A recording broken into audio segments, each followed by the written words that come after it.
My name is Daniel Bennett, and for most of my life, I confused usefulness with love. When people constantly need you, it's easy to believe they value you. It took me 32 years to realize those aren't always the same thing. 3 weeks ago, my parents humiliated me in front of 30 guests during their 40th wedding anniversary celebration. That night changed everything. But before I tell you why I walked away from my family forever, you need to understand how I became the invisible son. The Bennett family lived in a wealthy suburb outside Boston where every house looked like it belonged in a real estate magazine. My father, Richard Bennett, spent decades building a successful career in finance before retiring comfortably. My mother, Margaret Bennett, spent just as much energy protecting the family's image. To outsiders, we looked perfect. Successful parents, beautiful home, successful children, the kind of family people admired from a distance. But every family has roles. My older brother Nathan was the star. Nathan had always been confident, charismatic, and effortlessly popular. He married Jessica Bennett, a marketing executive, and together they had 2 children, Emma and Lucas. My parents adored them. Every conversation centered around Nathan's accomplishments. Every family gathering became another opportunity to celebrate Nathan's success. I played a different role. I was the dependable one, the helper, the son everyone called when they needed something done. Need someone to set up tables before a family event? Call Daniel. Need someone to watch the kids while Nathan and Jessica attended another social function? Call Daniel. Need someone to handle last-minute problems nobody else wanted to solve? Call Daniel. At first, I thought being reliable was something to be proud of. Then I realized nobody appreciated reliability. They simply expected it. Every holiday followed the same script. I arrived early and left late.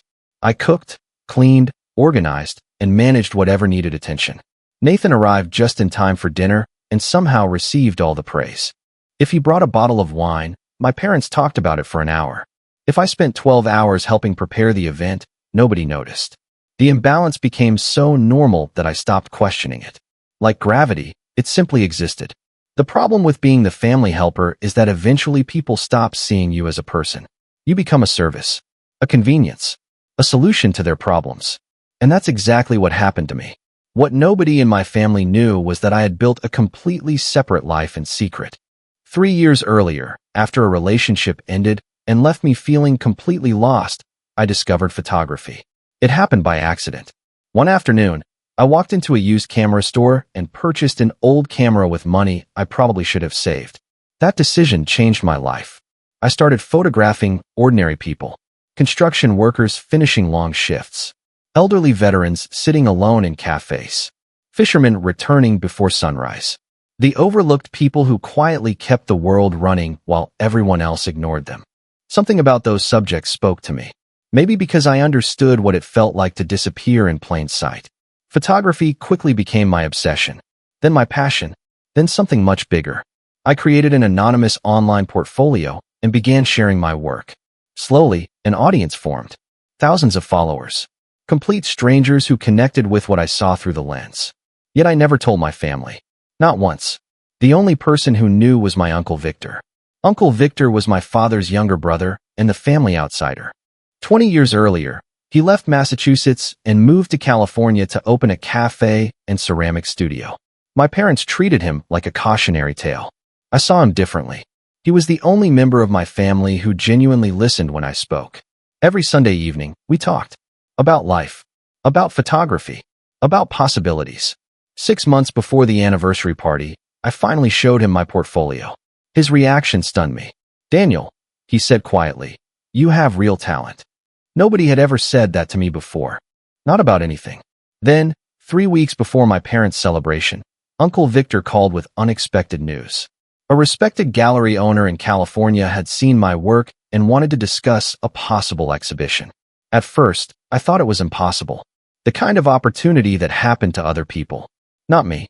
Yet the invitation was real. For the first time in years, I began imagining a different future. One where I wasn't the family helper. One where I wasn't invisible. What I didn't realize was that my parents were about to hand me the final reason I needed to leave. And they would do it in front of 30 witnesses. My parents' 40th wedding anniversary celebration was exactly the kind of event my mother dreamed about. Elegant venue, expensive catering, perfect photographs, Dozens of guests who would spend weeks talking about how wonderful everything looked. Margaret Bennett loved events that made people admire the family. And this anniversary celebration was her masterpiece. The country club ballroom looked incredible. Crystal chandeliers hung above perfectly arranged tables. Fresh flowers lined the walls. Soft piano music drifted through the room while guests sipped champagne and complimented the decorations. From a distance, it probably looked like a perfect family gathering. What nobody saw was who made it happen. I arrived before noon. The event started at 6. For 6 straight hours, I solved problems.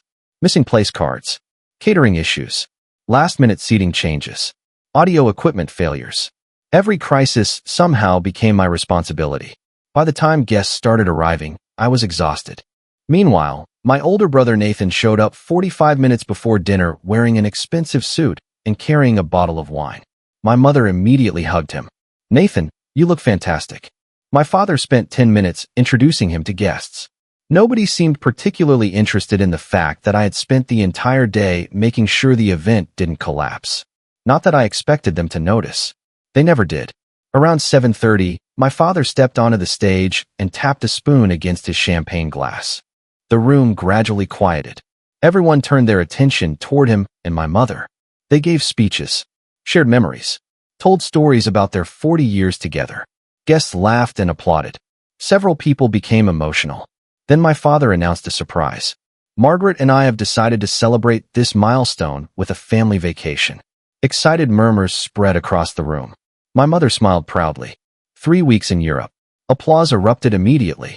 Paris, Rome, Barcelona, Florence. The audience loved it. Honestly, so did I. It sounded wonderful. Then my mother added something unexpected. "The entire family is going." For a moment, I thought she meant exactly what she said. The entire family, including me. Then Nathan laughed. "Well, almost everyone." My stomach tightened instantly. I knew that laugh. My father smiled toward me. "Daniel has generously agreed to stay home." Several guests looked confused. My mother quickly explained. "Someone needs to help with Emma and Lucas when they return from school." Nathan nodded. "And nobody handles the kids better than Daniel." Laughter spread through the room. Not cruel laughter. Worse, comfortable laughter. The kind that assumes everyone agrees. My father raised his glass. We couldn't do it without him. More applause followed. People smiled at me as though I had received some kind of honor. In reality, I had just been publicly assigned the role I've occupied my entire life. Family support staff. While everyone else explored Europe together, I would stay behind and provide free childcare. The realization hit harder than I expected. Not because I wanted the vacation. Because of how casually they made the decision. Nobody asked. Nobody consulted me. They simply assumed I would comply. Like always. I forced a smile and nodded because arguing in front of 30 guests would only create a scene. But something inside me shifted. For years, I convinced myself the favoritism wasn't intentional. That my parents simply got carried away. That Nathan didn't notice. Standing in that ballroom, I finally understood the truth. They all noticed. They simply benefited from it. A few hours later, I stepped outside to clear my head. Cool evening air filled my lungs. For the first time all day, I felt alone. My phone vibrated. Family travel planning. A new email thread. I opened it absent-mindedly. Flight itineraries. Hotel reservations. Activity schedules. Then I noticed something strange. A forwarded conversation attached below the main thread. One that clearly wasn't intended for me. Curiosity got the better of me. I started reading. Nathan wrote, "Do we really need to explain this to Daniel?" My father responded, "Not really." My mother added, "He'll do whatever needs doing." Then came the sentence that changed everything. Nathan typed, "Honestly, Daniel is basically free help at this point." I froze. My mother replied with a laughing emoji. My father responded, "Pretty much." 3 words. Pretty much. Years of confusion suddenly disappeared. Years of self-doubt vanished. Because there it was. The truth. Simple. Unfiltered. Written in black and white. Free help. Not a son. Not family. Not someone they valued. A convenience. A service. A solution to problems. I stood alone outside the ballroom reading the conversation over and over again. Each time hurt less. Because each time brought more clarity. Finally, I closed the email and opened my contacts. There was only one person I wanted to call. Uncle Victor answered immediately. "Daniel." The moment he heard my voice, he knew something was wrong. Tell me what happened. Standing outside my parents' anniversary party, staring at the words free help glowing on my phone screen, I made a decision that would change the rest of my life. Standing outside the country club that night, staring at the words free help on my phone screen, I called the only person I trusted. Uncle Victor answered immediately. Daniel, what happened? His voice carried the same calm steadiness it always had. I walked farther across the parking lot, away from the music, away from the celebration, away from my family. They finally said it out loud. There was a pause. Said what? I forwarded him the email thread. Less than a minute later, he responded. Wow. I laughed bitterly. That's one word for it. Are you okay? The question caught me off guard. Nobody in my family ever asked that. Not really. They asked whether I was available, whether I could help, whether I could solve problems. Rarely whether I was okay. Honestly, I asked. I'm tired. Uncle Victor remained quiet. Not physically tired. I looked toward the ballroom windows where I could still see people laughing. Just tired. We talked for almost an hour. I told him everything. Not just about the anniversary party. About years of being taken for granted. Years of watching Nathan receive praise while I received responsibilities. Years of confusing usefulness with love. Eventually, Uncle Victor asked a question I wasn't prepared for. Why do you stay? I frowned. What do you mean? Why do you keep volunteering for a role nobody appreciates? The question followed me long after the conversation ended. Around midnight, I left the party without saying goodbye. Nobody noticed. Or if they did, nobody cared enough to call. The next morning, I sat alone in my apartment drinking coffee and staring at the city skyline. My phone rang shortly after 9. Uncle Victor, I've been thinking. That sentence usually meant trouble. That's dangerous. He laughed. Maybe. Then his tone became serious. How would you feel about California? Vacation? Relocation? I nearly choked on my coffee. What? Hear me out. I listened. The gallery owner he mentioned weeks earlier had reviewed more of my photography portfolio. He wanted a meeting. Not a quick conversation. A real meeting. The kind that could potentially change a career. Why? I asked. Because your work is good. I immediately dismissed the compliment. Uncle Victor noticed. There it is again. What? That thing you do every time someone believes in you. I remained silent. Daniel, you're so used to being overlooked that you don't know how to respond when someone actually sees you. The words stayed with me all day. Over the following week, family vacation planning accelerated. Group chats filled with excitement. Travel itineraries appeared daily. My responsibilities increased too. Nathan called twice asking if I could watch the kids additional weekends before the trip. My mother asked me to water plants while everyone was overseas. My father wanted help organizing financial documents before they left. Nobody seemed remotely concerned about whether I wanted any of this. They simply assumed I would comply. Then came the conversation that finally broke something inside me. Nathan called 3 days later. Hey, quick favor. Of course it was. What? Can you pick Emma up from soccer practice next Thursday? I have plans. Silence followed. Apparently that answer shocked him. What kind of plans? The question irritated me immediately. Not because he asked. Because he assumed he deserved an explanation. Just plans. Another pause. Come on, Daniel. I stared out the window. Nathan, when's the last time you called me without needing something? Complete silence. Not awkward silence. Real silence. The kind that arrives when someone suddenly realizes they don't have an answer. We ended the conversation shortly afterward. That night, I opened my photography account. Thousands of strangers had viewed my work. Hundreds had commented. Dozens shared stories about how certain images affected them emotionally. Complete strangers saw value in me beyond what I could do for them.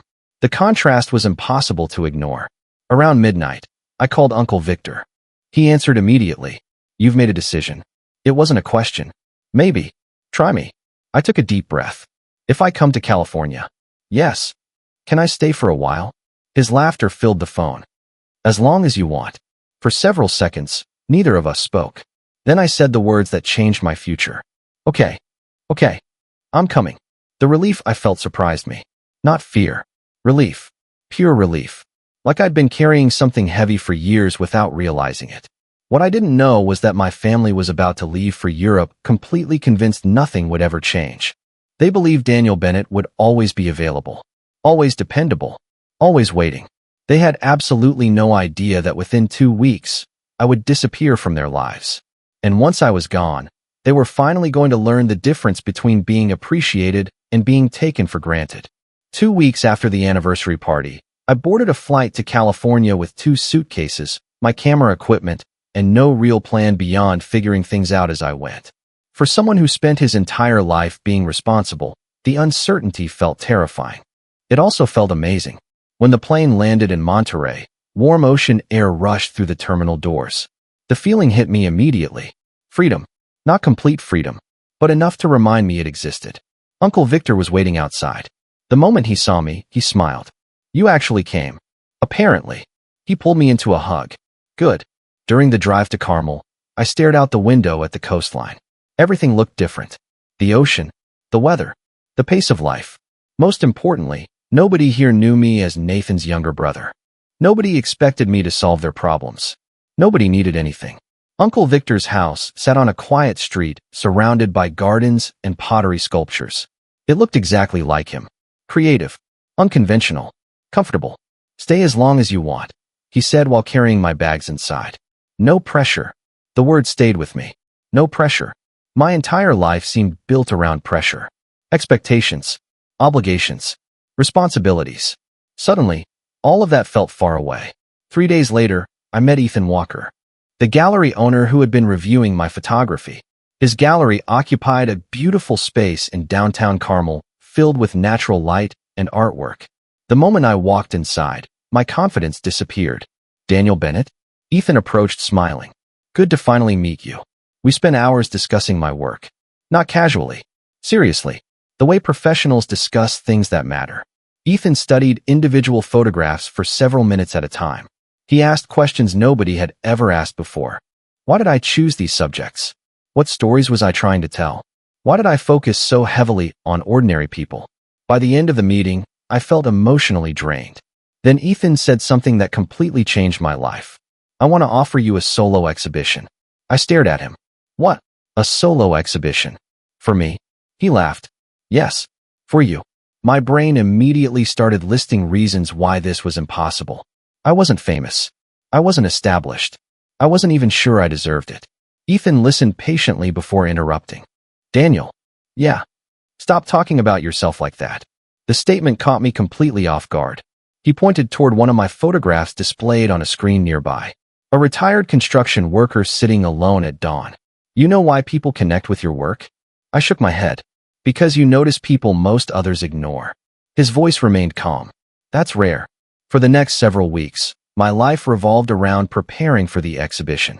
Editing photographs, printing large format images, framing, planning layouts, learning things I never imagined needing to know. For the first time in years, every day felt meaningful. Meanwhile, chaos was unfolding back in Massachusetts. The Europe trip apparently wasn't going well. At first, I only knew because my phone started ringing constantly. My mother called repeatedly. My father left messages. Nathan sent texts asking random questions. "Where did you save Dad's travel insurance information? Do you remember the restaurant reservation details? Can you help us fix something?" I ignored every message. Not out of spite. Because I genuinely had nothing to contribute anymore. They simply hadn't realized that yet. The funniest part was that nobody seemed aware I had moved across the country. They were so accustomed to my availability that they never considered I might actually leave. One afternoon, Uncle Victor walked into his pottery studio holding his phone. "This is incredible." I looked up from editing photographs. "What?" He showed me Nathan's social media page. Apparently, the family vacation had become a complete disaster. Missed reservations, lost luggage, scheduling conflicts, constant stress. The comment section was filled with complaints disguised as jokes. I couldn't help laughing. For years, I handled dozens of small responsibilities behind the scenes. The moment I disappeared, nobody replaced them. They simply stopped getting done. "Interesting," Uncle Victor said. "Very." Then something unexpected happened. 3 weeks before the exhibition, my phone buzzed with a message from Nathan. Unlike the others, this one wasn't asking for help. It contained a screenshot. My photography account. Somehow he had found it. Beneath the screenshot was a single sentence. "Daniel, wait. This is your work?" I stared at the message for several seconds. Because for the first time in my life, Nathan wasn't looking at me as the family helper. He was looking at something I built myself. something that had absolutely nothing to do with what I could do for him. And judging by the timing, I had a feeling the rest of my family was about to discover it too. For nearly a week, I didn't respond to Nathan's message. Every time I picked up my phone, I stared at the screenshot he sent and then put it back down again. Framing photographs, reviewing layouts, meeting with Ethan, learning how galleries actually worked. The process was exhausting and exhilarating at the same time. For the first time in my life, people weren't interested in what I could do for them. They were interested in something I created. Meanwhile, back in Massachusetts, the family vacation continued falling apart. Uncle Victor seemed to find the entire situation endlessly entertaining. One morning, he walked into the kitchen holding his phone and trying not to laugh. "You're going to enjoy this." I looked up from editing photographs. "What happened now?" "Your father lost the reservation confirmation for 3 hotel rooms." I shook my head. "No." "Apparently, yes." According to social media updates, the Europe trip had become a series of logistical disasters. Missed trains, scheduling conflicts, lost luggage, confused itineraries. Small problems that somehow kept multiplying. The pattern fascinated me. For years, I quietly handled details nobody noticed. Confirmation emails, backup plans, travel arrangements, reminder calls. None of it was glamorous. Yet without someone paying attention, everything became harder. "Do you feel bad?" Uncle Victor asked one afternoon. I thought about it honestly. "Sometimes." He nodded. "That's normal. I spent years solving their problems." "Exactly." He smiled knowingly. "And now they're solving their own." The distinction mattered. Because for most of my life, I confused responsibility with obligation. Just because I could help didn't mean I was required to. A few days before the exhibition, Ethan invited me to the gallery for a final walkthrough. Large framed versions of my photographs now covered the walls. Seeing them displayed professionally felt surreal. Almost unreal. Ethan noticed my reaction immediately. "You look uncomfortable." "I feel uncomfortable." He laughed. "Why?" I stared at the photographs. "Because this doesn't feel like something that happens to people like me." Ethan considered that for a moment. Then he asked a simple question. "Who told you that?" I didn't have an answer. Because nobody specifically told me. I simply absorbed the belief over years. Other people achieved things. Other people received recognition. Other people mattered. Ethan pointed toward the gallery walls. "These photographs are here because they're good." "Maybe." "No." His voice became firmer. "Not maybe." Then he added something that stayed with me. "You spend a lot of energy arguing against your own success." Later that evening, I finally responded to Nathan. "Yes, the photography account is mine." His answer arrived almost immediately. "You're kidding." Another message followed seconds later. "How long have you been doing this?" I stared at the screen, then typed the truth. 3 years. The next message surprised me. "Why didn't you tell anyone?" I laughed softly. Because the answer was obvious. Nobody asked. Several minutes passed before his response arrived. "That's not fair." I looked at those words for a long time, then closed the conversation entirely. Because it was fair. Brutally fair. Yet still true. 2 days later, the family returned from Europe. That's when the calls started. My mother left 3 voicemails. My father left 2. Nathan sent multiple texts. Apparently, someone finally informed them that I had moved across the country. The realization seemed to shock everyone. I ignored every message. Not forever, just long enough to focus on what mattered. The exhibition. The opportunity. My future. The night before opening, anxiety hit hard. What if nobody attended? What if people hated the photographs? What if Ethan regretted offering me the exhibition? Around 11 o'clock, I found myself sitting outside Uncle Victor's pottery studio, staring at the stars. He joined me a few minutes later carrying coffee. "You look nervous." "I am nervous." "Good." I laughed. "You sound like Ethan. Smart guy." We sat quietly for a while before he spoke again. "Do you know why this matters so much?" "Because it's important." He shook his head. "Because for the first time in your life, you're building something that belongs to you." The words settled heavily in my chest. He was right. Everything else had revolved around other people. Their needs. Their expectations. Their priorities. This was different. This was mine. Before heading inside, Uncle Victor stopped beside the door. "One more thing." "What?" He smiled. "Tomorrow isn't about proving your value." I waited. "It's about finally recognizing it." The next afternoon, the gallery would open its doors. Collectors, journalists, and visitors would begin arriving. What I didn't know was that several unexpected guests were already planning a trip of their own.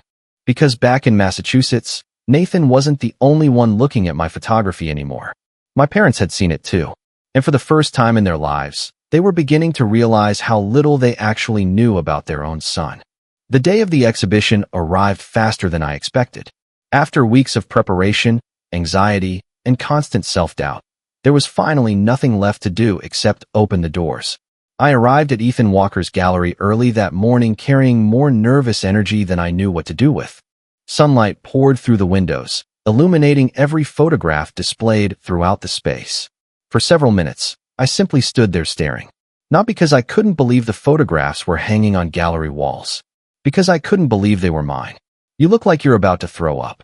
Ethan handed me a coffee. That's because I might. He laughed. Perfectly normal. 28 photographs filled the exhibition. Images of construction workers, veterans, waitresses, fishermen, and ordinary people living ordinary lives. The kinds of stories most people overlook. Yet somehow, seeing them together created something bigger. Something emotional. Something real. By noon, guests began arriving. Then more. Then dozens more. Art collectors. Journalists. Photographers. Curious visitors. Complete strangers. I spent the first hour feeling uncomfortable every time someone complimented my work. Years of being overlooked don't disappear overnight. Then an older man stopped in front of one of my photographs. A retired mechanic sitting alone outside a diner before sunrise. He stared at it for several minutes. Finally, he turned toward me. That's me. I frowned. What? He smiled sadly. Not literally. His eyes drifted back toward the image. But I know exactly how he feels.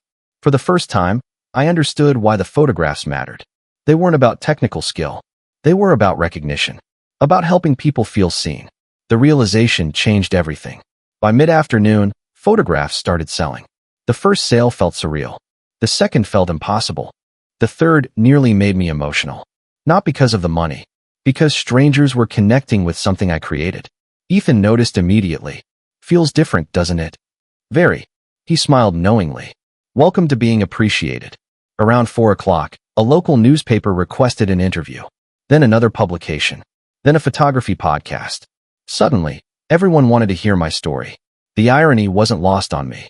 For 32 years, nobody in my family seemed interested in who I was.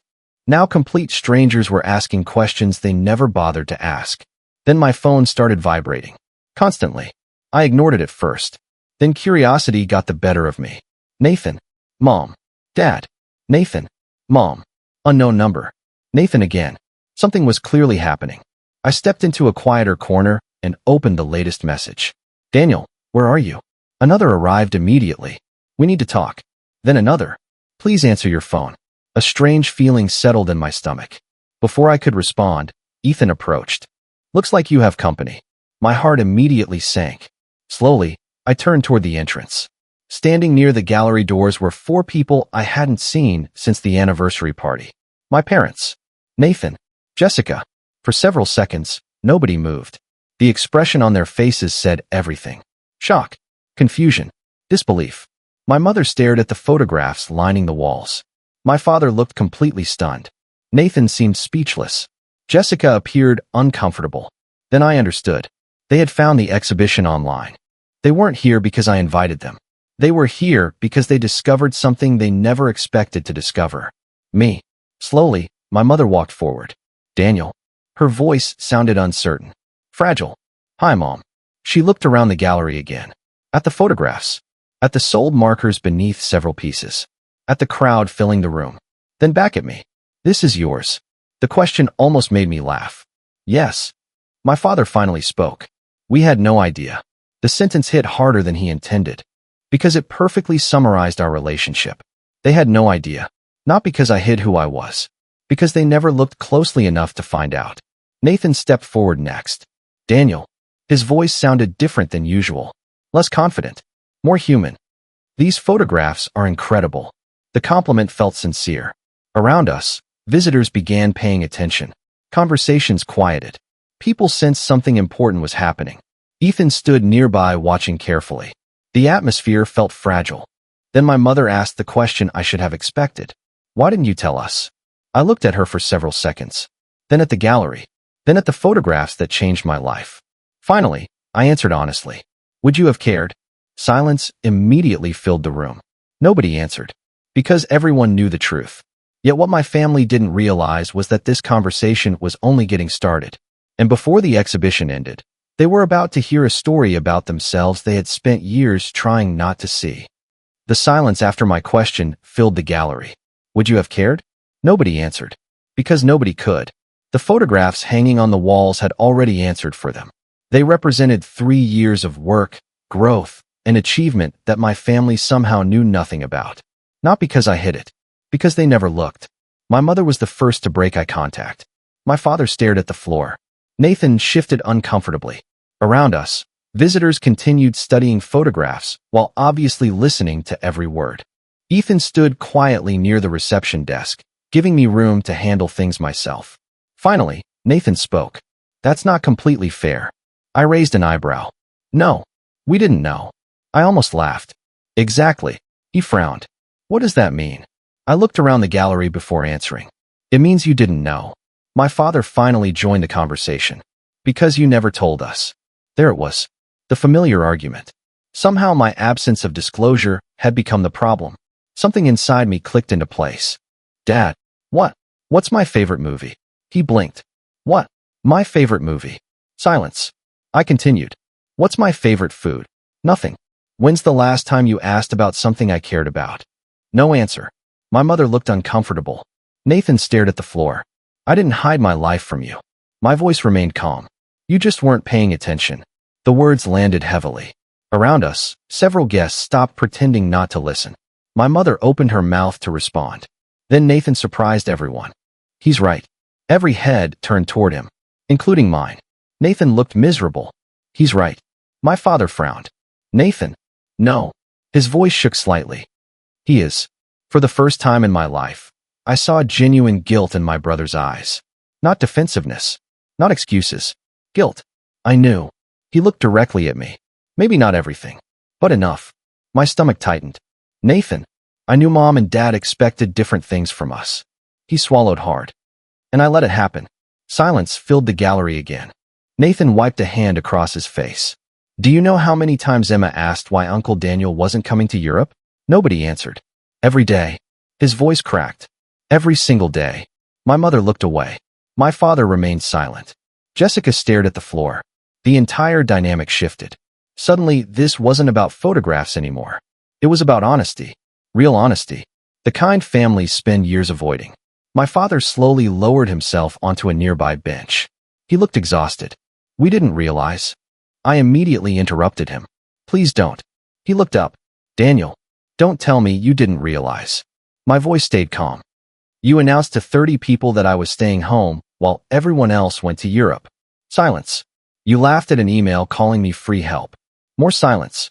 You knew. Nobody argued. Because nobody could. My mother started crying quietly. The sight should have made me feel vindicated. Instead, it mostly made me sad. Because part of me could see what was happening. They weren't just confronting me. They were confronting themselves. Then an unexpected voice interrupted. He's right. Everyone turned. A gallery visitor stood nearby. An older woman who had spent nearly 20 minutes studying one of my photographs earlier. She looked embarrassed. Sorry, I know this isn't my business. Then she looked directly at my parents. But he's right. Another visitor nodded. Then another. Suddenly the room shifted. My family wasn't surrounded by people who shared their history. They were surrounded by strangers. People capable of seeing the situation clearly. People who immediately recognized unfairness. My father seemed to realize that too. For the first time, the family narrative wasn't working. Then my mother whispered something so quietly I almost missed it. I'm sorry. The words hung in the air. Fragile. Uncertain. Years late. Yet genuine. I looked at her. For what? She froze. Because that was the problem. Sorry wasn't enough. Not after years. Not without understanding why. Not without accountability. Then Nathan slowly reached into his jacket pocket. I brought something. My stomach tightened. He pulled out his phone. I think everyone should see it. My mother immediately looked alarmed. My father frowned. Nathan opened the screenshot. The email. Free help. The message that changed everything. Visitors nearby leaned closer. Some read silently. Others exchanged uncomfortable looks. My mother's face turned pale. My father looked trapped. Nathan swallowed hard. This is what finally pushed him away. Complete silence filled the gallery. Because suddenly there was no debate. No misunderstanding. No different interpretations. Just evidence. Written in black and white. And standing there surrounded by strangers, I realized something important. For the first time in my life, my family wasn't controlling the story anymore. The truth was, the moment Nathan showed the email to the people around us, the entire atmosphere shifted. Until then, visitors had only witnessed fragments of the story. A tense family conversation. Awkward emotions. Unanswered questions. Now they were seeing proof. Real proof. Written words. My mother's laughing emoji. My father's response. Nathan's comment calling me free help. One by one, gallery guests read the messages. The reactions were immediate. Surprise. Discomfort. Disappointment. Nobody seemed confused about what they were looking at. Because there was nothing complicated about it. My mother covered her mouth. Nathan. Her voice shook. Why would you show them that? Nathan looked at her for a long moment. Because it's true. Silence spread throughout the gallery. My father stared at the floor. Jessica looked exhausted. Visitors exchanged glances. Nobody needed additional explanation. Ethan quietly moved closer and stopped beside me. You doing okay? He asked softly. To my surprise, I was. Not because the situation was pleasant. Because I finally felt understood. For years, I spent so much energy wondering whether I was overreacting. Whether I was imagining favoritism. Whether my feelings were somehow unreasonable. Suddenly none of that mattered. The evidence existed. Everyone could see it. My father eventually spoke. We made mistakes. An older man standing nearby raised an eyebrow. That's putting it lightly. Several people nodded. The comment wasn't cruel. Just honest. My mother looked humiliated. Yet for once, nobody rushed to protect her from discomfort. Then she turned toward me. Daniel, please. Tears filled her eyes. Can we talk privately? I considered it briefly. Then shook my head. No. The answer surprised everyone. Including me. Please. No. My voice remained calm. Because none of this happened privately. Silence. You announced I was staying home while everyone else went to Europe in front of 30 people. Nobody responded. You treated me like free help in front of each other. More silence. You built this dynamic publicly. You don't get to hide from it now. The room became completely still. Then I said something I should have said years ago. I've spent my entire life making myself smaller so everyone else could feel comfortable. My voice remained steady. I'm done doing that. For several seconds, nobody moved. Then applause broke out. Quiet at first. Then louder. I turned in shock. Visitors throughout the gallery were clapping. Not because they enjoyed family conflict. Because they understood what they had just witnessed. A person finally choosing himself. A person setting boundaries. A person refusing to accept a role that no longer fit. The sound hit me harder than I expected. My eyes immediately filled with tears. My mother looked stunned. My father seemed overwhelmed. Nathan lowered his head. Yet something strange happened. The anger I carried for years felt lighter. Not gone. Just lighter. Then my father slowly reached into his jacket pocket and removed a folded piece of paper. I wrote something. I frowned. What? On the plane. His voice sounded tired. I thought maybe I'd read it tonight. He looked down at the paper, then shook his head. Not here. For the first time all evening, I saw something different in him. Not defensiveness. Not pride. Regret. Genuine regret. You deserved better. The words landed heavily. My mother immediately looked toward him. Apparently, she wasn't expecting that. Neither was I. You deserved better than what we gave you. His voice cracked slightly. And I don't know how to fix it. Nobody answered. Because there wasn't a solution. Some losses don't have solutions. Only consequences. Eventually, Ethan gently redirected attention back toward the exhibition. The evening needed to continue. Visitors needed space. My family slowly prepared to leave. Nathan hugged me before he went. A real hug. Not casual. Not obligatory. I'm sorry, he said quietly. I know. Then my mother stepped forward. Tears still filled her eyes. I love you. The words felt strange. Not because they weren't sincere. Because they arrived after years of being absent. Good night, Mom. The response clearly hurt. Yet she nodded. Finally, my father approached. He didn't ask for forgiveness. He didn't make excuses. He didn't try to negotiate. He simply looked at me and said, check your email tomorrow. Then he left.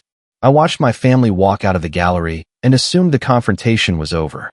I thought the story had finally reached its conclusion. I was wrong. Because the next morning, sitting alone with a cup of coffee in California, I would open an email from my father. And what I found inside would force me to answer the one question I had spent years avoiding. What do you do when the people who hurt you finally understand what they did? The email arrived early the next morning. I sat alone at Uncle Victor's kitchen table, staring at the subject line, while my coffee slowly cooled beside me. For nearly 10 minutes, I couldn't decide whether to open it. Not because I was afraid, because I wasn't sure what I hoped to find. An apology? An explanation? Regret? After everything that happened at the gallery, I honestly didn't know. Eventually, curiosity won. I opened the message. My father had written it sometime after midnight. The email wasn't long. There were no dramatic declarations. No attempts to justify anything. No excuses. Just honesty. More honesty than I had ever received from him before. He wrote about the anniversary party, the Europe trip, the gallery. Then he wrote a sentence that stopped me completely. For years, I convinced myself that because you never complained, everything was fine. Looking back, I realized that was never fairness. It was convenience. I read that line 3 times. Then continued. You became so reliable that we stopped noticing how much we asked from you. We became accustomed to your sacrifices. That failure belongs to us. My chest tightened unexpectedly. Not because the words fixed anything. Because they acknowledged something I spent years trying to explain. The final paragraph hit hardest. I don't expect forgiveness. I don't expect another opportunity. I simply wanted you to know that I finally understand why you left. When I finished reading, I sat quietly for a long time. Uncle Victor eventually walked into the kitchen. Well, I handed him the phone. After reading the email, he nodded slowly. That's different. Yeah. How do you feel? I considered the question carefully. Lighter. Not healed. Not fixed. Just lighter. The following months passed quickly. The exhibition exceeded every expectation. Additional galleries expressed interest. Several publications featured my work. Opportunities continued appearing. For the first time in my life, I wasn't building a future around someone else's priorities. I was building my own. Meanwhile, my family slowly changed too. Not dramatically. Not overnight.